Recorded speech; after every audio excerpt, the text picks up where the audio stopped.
ساہیوال کے بعد سی T D پر اٹھے عوام کی جانب سے کئی سوالات۔ آخر یہ سی ٹی ڈی ہے کیا؟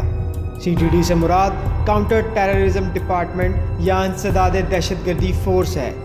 سی ٹی ڈی پاکستان کے چاروں صوبوں سمیت آزاد کشمیر، گلگت بلتستان اور اسلام آباد میں کام کر رہی ہے۔ 2010 میں سی آئی ڈی پنجاب کا نام تبدیل کر کے سی ٹی ڈی رکھنے کی منظوری دے دی گئی۔